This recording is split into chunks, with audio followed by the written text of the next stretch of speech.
Good evening, everyone. Sergeant Arkwright here, and today my cat has joined me as my special guest. And we'll be reacting to Operation Barbarossa Part 4: Reflection.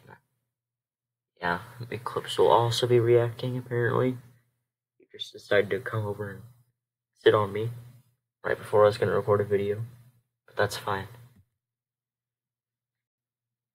Anyways, let's get started. Hello everyone, and welcome to a new type of potential history video for the channel. As many of you know, not too long ago, I finished up my series on Operation Barbarossa, the German invasion of the Soviet Union. And about a month after that, I was approached by Noah, host of the Stories of the Second World War podcast, and asked if I would want to do a collaboration with him and come on the show. And having been a fan and really enjoying a lot of the episodes, I instantly agreed, and he was gracious enough to ask me what the topic should be that we would talk about. And given that I just finished this series up, I asked him if we could try doing a sort of wrap-up to the Barbarossa series and just discuss the things that I talked about in it. He prepared a few questions, we got into a call, and what you're about to watch is the result of all that. And I know this isn't something that I've done before. Usually when I end series, I just leave it off at the final episode. But let me know what you guys think of this. In future series, would you want me to do kind of a wrap-up episode, talk to various people, or just do a longer long-form thing of stuff that didn't quite make it, or things? Yeah, I think reflection would be nice, you know? You're talking about all these, individual stages, but you need a way to tie them all together, right? And talk about the invasion as a whole instead of just parts of it, you know? Things that I think I should go over again. And although it is a more conversational video, I did go ahead and put footage over the whole thing as I do with the normal videos. And most of the footage is actually stuff that I found or have found since the series that I wasn't necessarily able to use, hadn't found yet, or just couldn't find the right spot for. And a lot of it was really cool stuff that I hadn't seen before. So I don't know how many of you are really big fans of the historical footage in the regular videos, but I've become quite the World War II footage nerd, and it's always really cool to me to find new clips that I've never seen before, and clips of things that you just don't see filmed that often. There's this one guy, I forgot his name, he's like this pretty cool YouTube channel, oh yeah, Mark Felton Productions.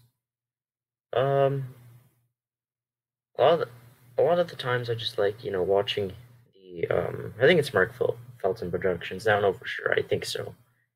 I just like watching, the clips, the old, clips from World War II. It's really interesting. Certain rare tanks. And I think some of the videos are in color too, which is nice. Rare locations. Unless I'm just making that up. I don't remember. Stuff like that. So I haven't watched them in a while. Before the video started, I just kind of wanted to mention that Also, Mark Felton Productions, he kind of did an oopsie. I don't really know what to call it. He sort of made a mistake. But I don't really care about that. I just like watching the clips. Different departure, more a serious video, and not really have the kind of jokes that it normally has. But depending on the response, and if people like it, I may do more things like this for the end of series in the future. But before we get into that, as the Germans invaded the Soviet Union, there were a lot of bad moves being made by their intelligence branch, including the British learning of their plan and telling the Soviets. Although the Soviets didn't act on this information like they should have, the Germans' information got out, and it could have been devastating. Well, I mean, more devastating. Somehow. Although you aren't invading countries and sending plans around, you still send a lot of information around online. And you need to protect that information better than the Germans. Oh, gosh. It's gonna be like some kind of NordVPN ad or something like that. Germans did. And the best way to do that is with a VPN. Okay. Features out there with skip this. Or notifying you once your email. Oh, this is long. This is like 36 minutes long. Emails or passwords are at risk. I'm gonna try not to stop as much. So this actually I'm gonna do 2 parts of this. It sounds kind of dumb, but this is going to be a really long video, because my normal videos, they're at least twice as long as the actual video. So based on that, this video will be, like an hour and a half long, and I do not want that. Seriously, I did Including not a kill expect switch that. feature for the internet connection. Yeah, 2 parts. Hello and welcome to Stories of the Second World War, a podcast featuring conversations with leading historians on World War II. Episodes about Winston Churchill, featuring acclaimed Churchill biographer Andrew Roberts. Big Week, the largest air battle of World War II, with BBC broadcaster James Holland, and many more fascinating conversations can be heard on the Stories of the Second World War podcast. You can find the show on Apple Podcasts, Stories, at Legend, who are probably Operation Barbarossa. Potential history, you'll know that Johnny has been producing a series about Operation Barbarossa. Today's episode will serve as a wrap-up. Barbarossa is an interesting way of pronouncing it. Of the Barbarossa series. So if you haven't watched the previous videos in that series, I encourage you to do so. Johnny, welcome to the podcast. Yes, thank you for having me. Well, it's such a pleasure to have you on, especially because I've been a fan of your YouTube channel for quite some time, so this is a real treat for me. Well, you've produced an excellent 3-part series on Operation Barbarossa. Is it just me, or do they sound the exact same? Sure. Oh, they fixed it! Look, guys, they actually fixed the map in the background. Invasion of the Soviet Union that began in the summer of 1941. What is the most important thing to keep? This map is awful. I hate it. Why does Memo look like that? Why does the general government look like that? It's awful. That's not supposed to be there. In mind about the contrasting strengths and weaknesses of the German army and the Russian army during the first months of the campaign. I mean, simply put, how did the Soviet army measure up to the German army right away at the start of Barbarossa in 1941? I think there's kind of 2 ways you can look at it specifically, and they both kind of get looked at without looking at the other. One of them is the fact that the Red Army had, before this, fought in Poland, fought in Finland, and both of those campaigns were very unimpressed with their ability to finish their objectives there. In Finland, they get bogged down by this small country using basically guerrilla tactics, sometimes you can call it, and it takes them forever to finally win the war and do what they hope to do. A lot of that is Stalin's meddling and wanting a really fancy, impressive kind of move into there, and they eventually go with the original plan of just cutting into going to the Finnish capital. But also in Poland, there's the Soviets and the Germans alike are very unimpressed with what the Red Army does in there. Yeah. They don't see it as being too capable of an army. And the third part that's a little more important that I think is kind of left out is them fighting the Japanese in Mongolia. Oh, yeah. That's true. Very recently from there. And that's the one place that the Soviets kind of realize, oh, this is how we should be. And it's Zhukov who eventually goes out, Zhukov? Why does he pronounce these words like this? Oh my gosh. Does a lot of the major offensives in World War II, is a big major player. But that's one part where they have something where they go, okay, we like this. This is... Yeah, because, by the time, they were finishing up with Finland, the Soviet Union was learning. They were, learning new tactics. And one of them was, is how to concentrate your forces in one area. That was one of the most important tactics they had to learn. And by the time they were done with Finland, they were a lot better at it, and of course they finally got to test that out against Germany. What we should still be doing. We need to modernize the Red Army, rework ourselves to figure out how we can be better at this and achieve what we want to.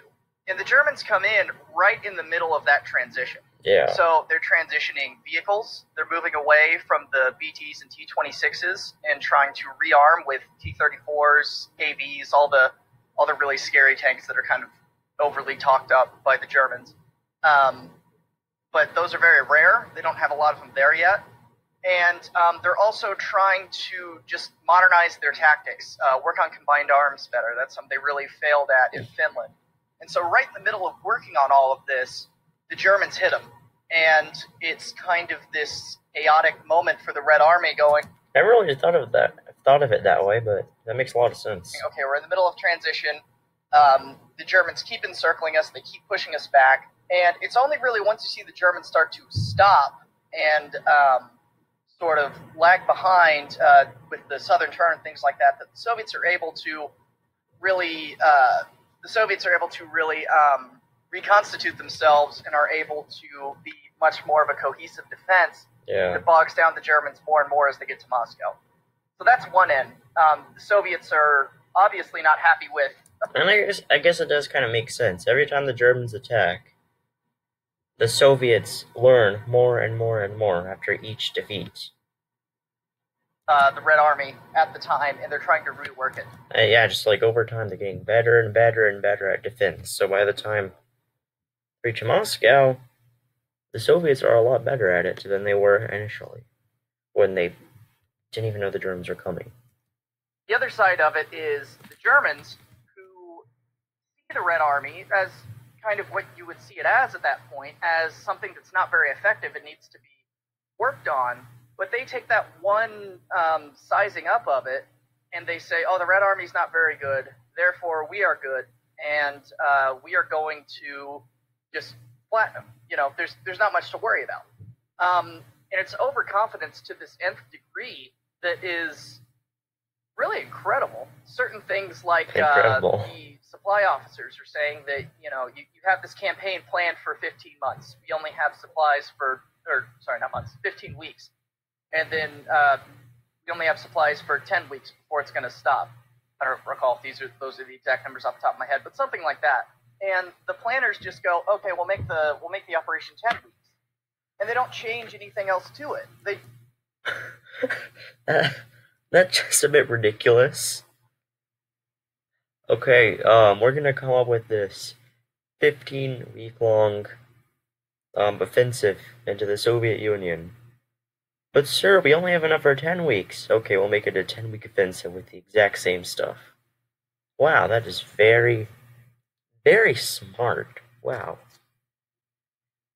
Why don't they do that in all wars?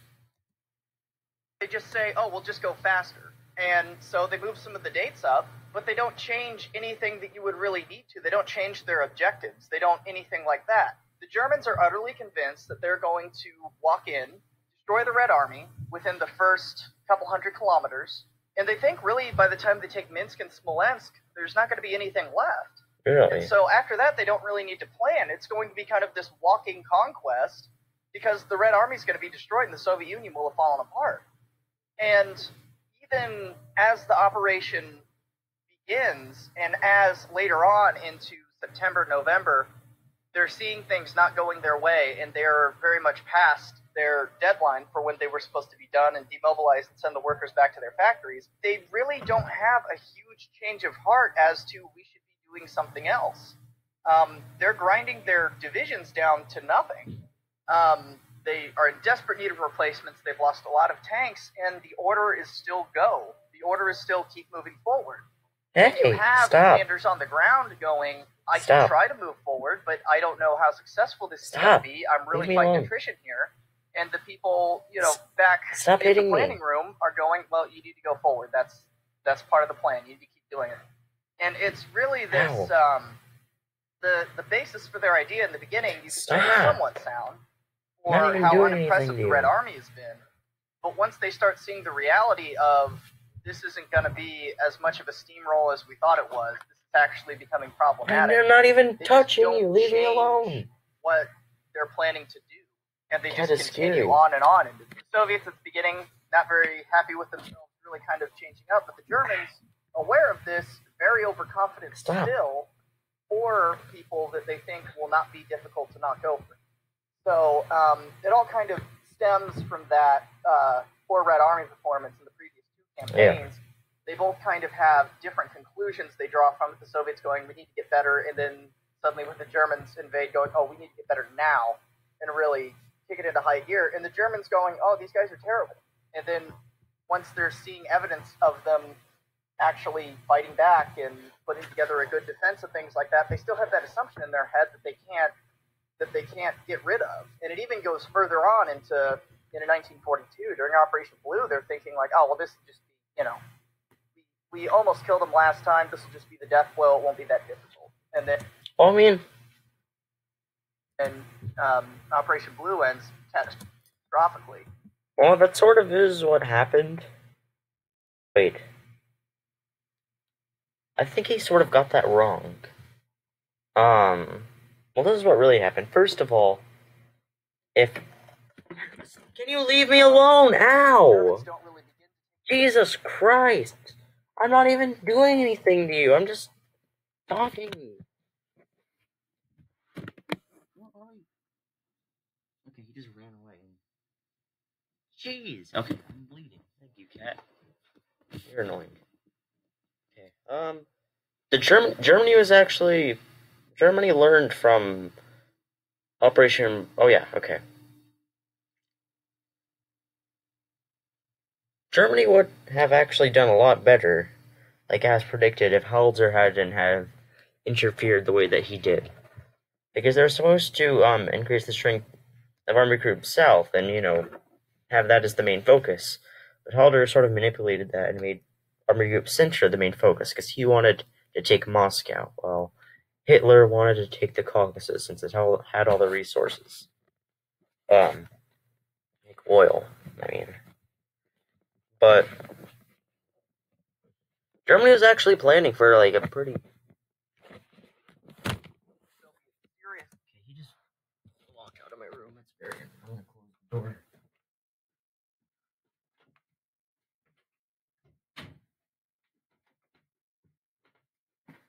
Jeez, that cat is very rude.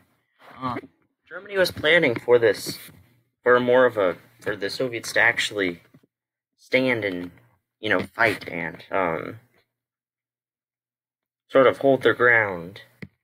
And just Germany planned for a more protracted war. And more of a slow war, more of a defensive war. Not more defensive war, I don't know why I said that. But you know what I mean. It's not like they thought they would just completely flatten them and fall below. But anyways, that actually does sort of happen, though. Germany was expecting them to hold their ground and fight and for it to be a more protracted battle, but that's not really what happens.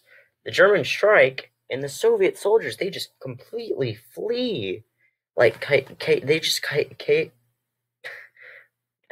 what am I saying?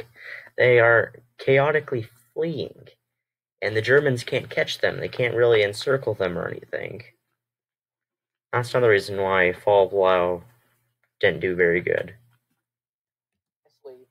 Until probably 1943, and they still go on with the Kursk attack.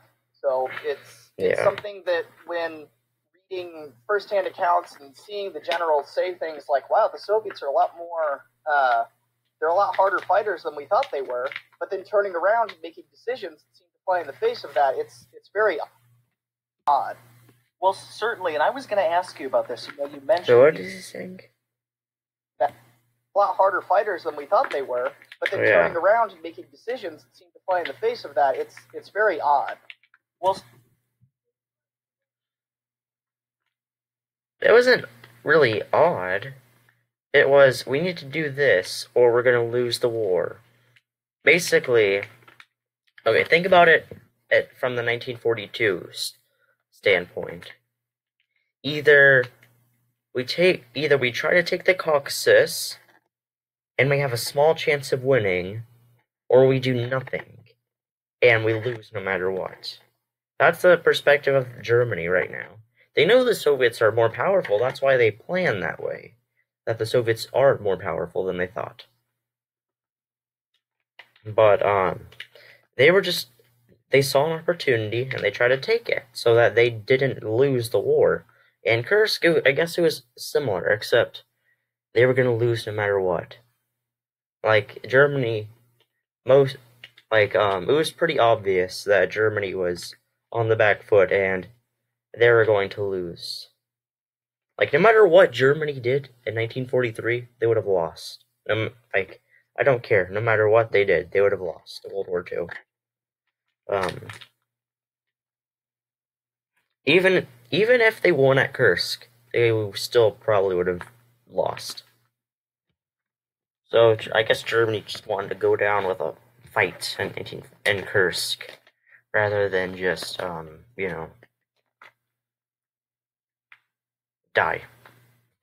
But yeah, I mean the other part I actually agree with. Uh, um, Germany was being a bit ridiculous. Um, Germany in 1944, when they were preparing for the Battle of the Bulge, which actually did achieve some success, it delayed the Allied advance for like 4 weeks. But anyways, the Battle of the Bulge, um, Germany had to send a ton of its resources to the Western Front to do the Battle of the Bulge, while the Soviets were planning to do a massive offensive and take over Poland and go to the Oder River. The Oder River is like basically the border between Germany and Poland. It's this big river. Um, and the Germany did that, and Germany did that because they thought that the Soviets were weak, because they were subhuman. Even though the Soviets outnumbered them and they had more equipment than them, Germany thought that it didn't matter because they were racially superior to them. Yeah, it's quite interesting. Certainly, and I was going to ask you about this. You mentioned the two previous campaigns of the Red Army, one of which is the famous Winter War that, of course, ended in disaster for the Red Army. Now, one of the several reasons why the Red Army did so poorly in the Finnish campaign was because of the Great Purge, the lack of established and experienced leadership the Red Army had in higher ranks of its divisions, officers, and what have you. Were some of the same consequences that the Red Army had been dealt during the Winter War experienced in 1941 during Operation Barbarossa? I mean, the Winter War in Finland ended in, I believe it was March of 1940. Operation Barbarossa is in summer of 1941. So do we see some of the same failures repeating themselves in the opening months of this campaign? Sort of. So purged doesn't always mean completely killed and purged. A lot of the commanders that were purged, in fact, have asked... Oh yes, purged does not mean purged. Okay. Well, I know what he means. I'm just making a joke. The majority that were purged were sent out east to gulags, and once the Soviets needed commanders and they needed troops, they would... Darn cat wants to go back in my room after he attacked me. Wow. Pardon those people immediately and then have them go command a unit at the front. People talk about the purges a lot and how much of an effect they have. I think that would have more of a bearing on the Winter War when the Soviets weren't in panic mode and they were okay with keeping these people on the sidelines. But once the Germans come in and it's literally the fight for the country, they take all those people out and they go, okay, you're out of prison. You can serve your time basically by commanding units on the front, and some of them actually do some fairly fantastic defensive moves, and actually are great assets to the Red Army as the war continues. Yeah.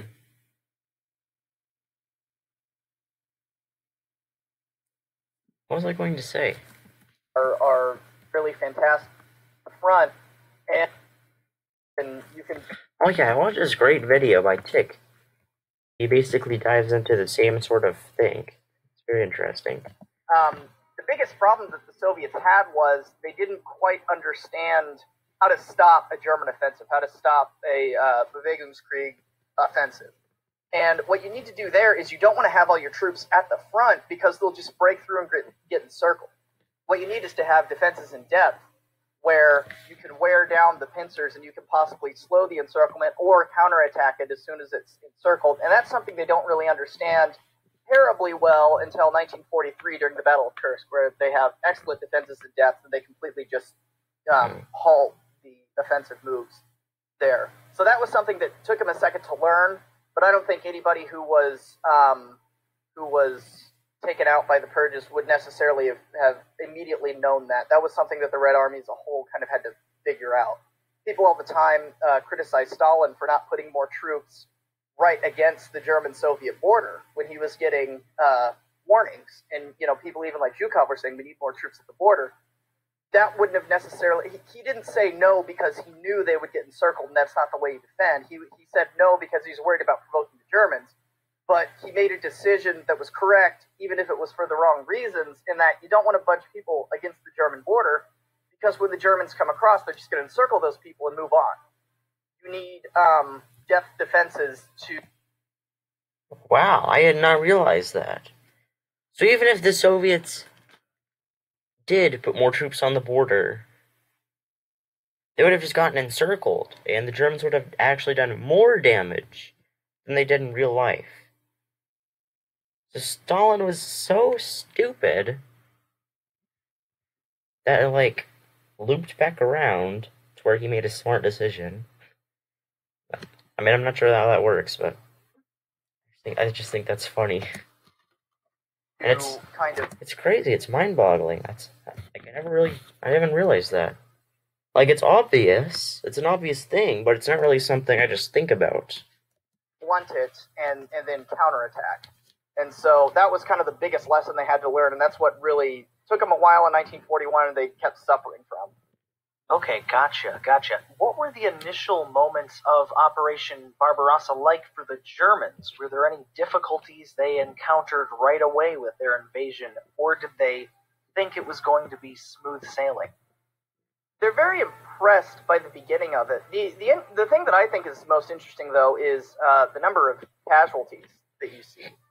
And that you talk about, the summer, the Germans just had this great win streak and encircling all these Soviet troops. And that's true, but the price they're paying for it is something that that isn't really as much mentioned. I heard, I think it was Stahil mentioned, or Citino, somebody talk about how the invasion of Crete that happened a few months previous, Hitler's very careful with his airborne divisions after that because they lose so many troops, even though afterwards they do jump into Leningrad and have other airborne operations.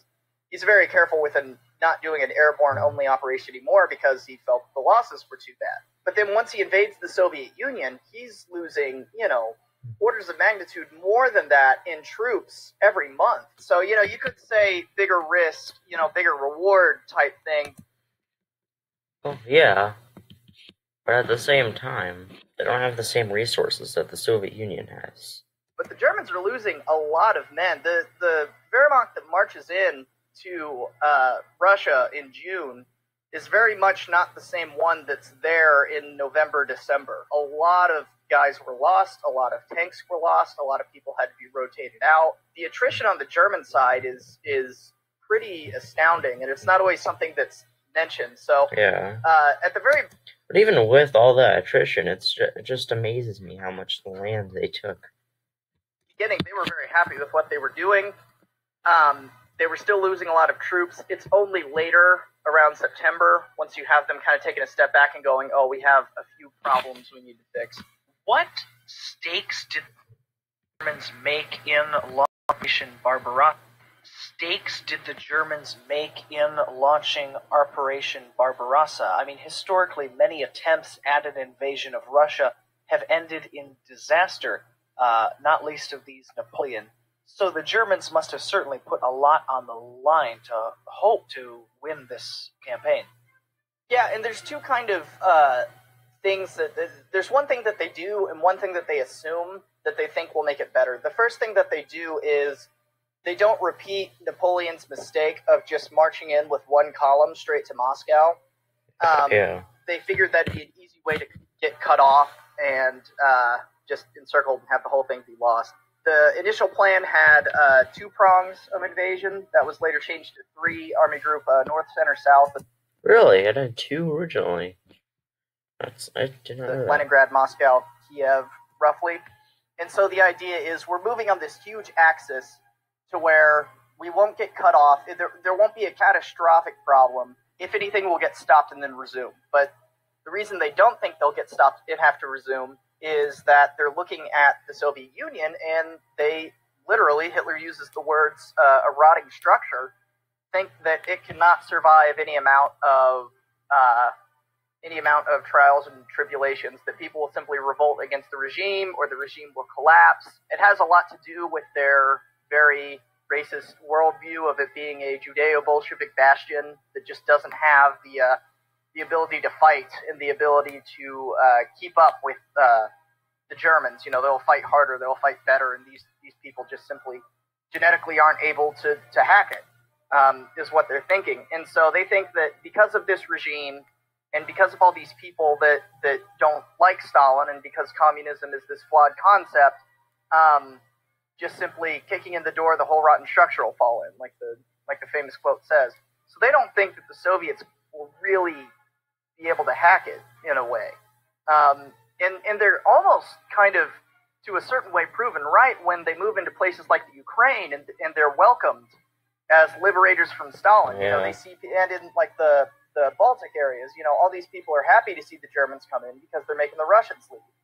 And they very quickly, through their policies of mass extermination, turn that around and have people who are welcoming them fighting against them very quickly. Yeah.